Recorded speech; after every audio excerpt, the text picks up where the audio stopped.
The Highway Rat.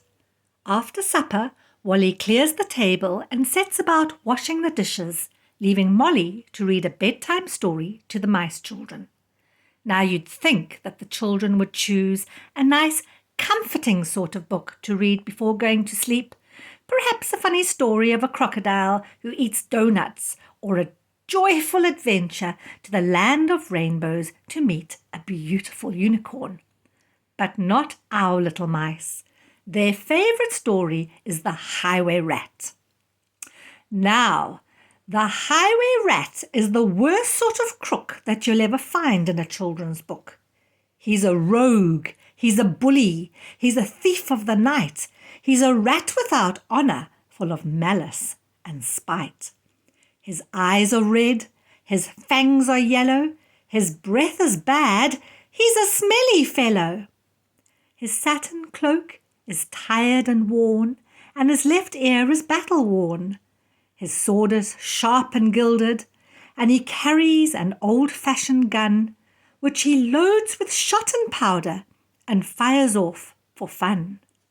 So be good little mice and stay indoors where you'll be safe and sound, for the Highway Rat is prowling and the wild wind is howling.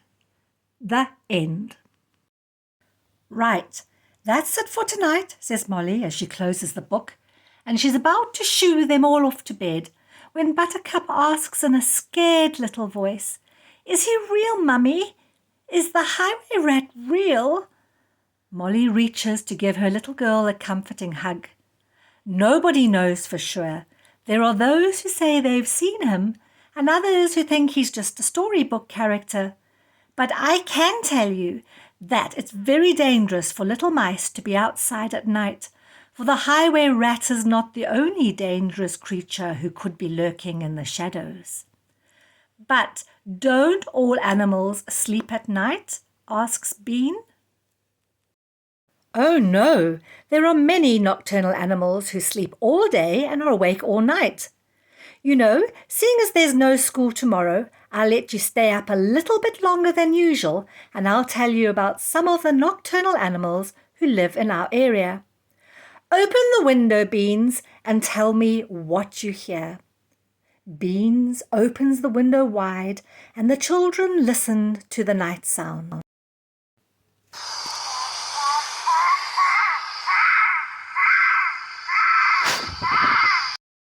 Who's crying, Mummy? Asks Squeak.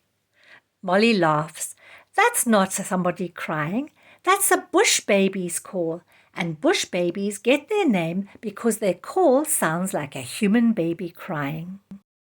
Bush babies are little animals who sleep all day in hollow tree trunks or abandoned bird nests, and they wake up when it gets dark. They've got very big eyes, which enables them to see in low light, and enormous ears, which turn independently of each other, allowing them to detect sounds in the dark of night. During the day, bush babies fold their ears over their ear holes to shut out sounds so they can sleep undisturbed. They're excellent climbers and have very strong back legs, which they use to jump between tree branches. A bush baby uses his tail to balance on high branches and as a rudder when jumping. They eat fruit, an occasional insect, and they love tree gum, which they scrape off trees using special comb-like teeth. Most of the time, bush babies forage through the trees for food by themselves, but in the early hours of the morning, they sometimes join up with their friends for a chat. "Tell us more, Mummy, tell us more," the mice children ask. Let's see. Porcupines are nocturnal animals. They have stiff hairs called quills, and quills act as armor to protect porcupines from their enemies. Now, porcupines are usually gentle animals, but when they feel threatened, they stamp their back feet in warning, stick up their quills and rattle them, and the quills come off very easily and can easily stick into an enemy's skin, causing serious injury. Yaw! Those quills sound as sharp as the Highway Rat's sword. Do they use their quills to catch their food? Asks Bubble. Oh no! Porcupines eat plants. They dig for bulbs and roots, munch on fruit and berries, and nibble on bark. They have very poor eyesight, so rely on their sense of smell to sniff out tasty bulbs. Porcupines are usually solitary, but a mother can sometimes be seen with her children, and a group of porcupines is called a prickle. Mummy, you said it's dangerous for us to be outside at night, and so far you've only told us about bush babies and porcupines, and actually they don't sound that scary, says Squeak. Well, there are slithering snakes who'd love a tasty mouse supper, and scorpions who would paralyze you with a sting from their poisonous tail, and worst of all is Mr. Owl, who swoops silently down on little mice, grabbing them in his talons.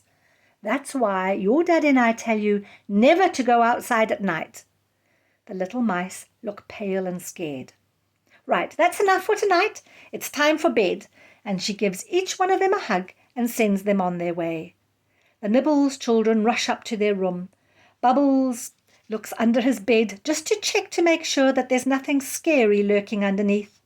They jump in between the blankets and lie awake listening to the sounds of the night. They're glad that they're safe inside, far away from Mr. Owl's talons and the swish of the highway rat's sword. Let's look at some of the new words from today's story. Nocturnal. Nocturnal animals sleep through the day and become active at night. Porcupines and bush babies are examples of nocturnal animals. Fangs. The highway rat had yellow fangs. Fangs are large, sharp teeth. Gilded. The highway rat had a gilded sword. Gilded means covered with gold leaf or gold paint. Porcupines are usually solitary animals. Solitary means alone, lonely, or unaccompanied, on one's own, or all alone. So when we say that the porcupine is a solitary animal, we mean that it is a loner who spends most of its time by itself. If you have time, why don't you try our fun listening activity? Close your eyes and try and identify how many different nocturnal animals you can hear in the recording.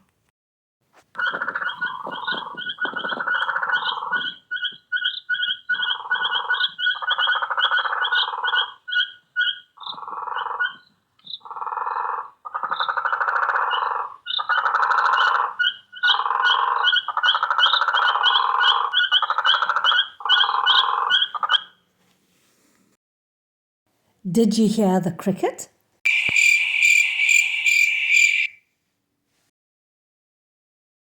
Did you hear the guttural toad?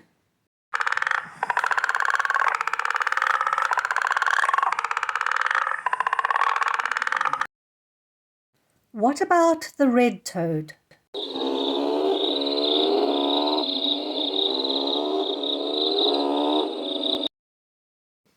So this evening, when the sun goes down, why don't you go out and listen to how many nocturnal animals you can hear? Have a lovely time.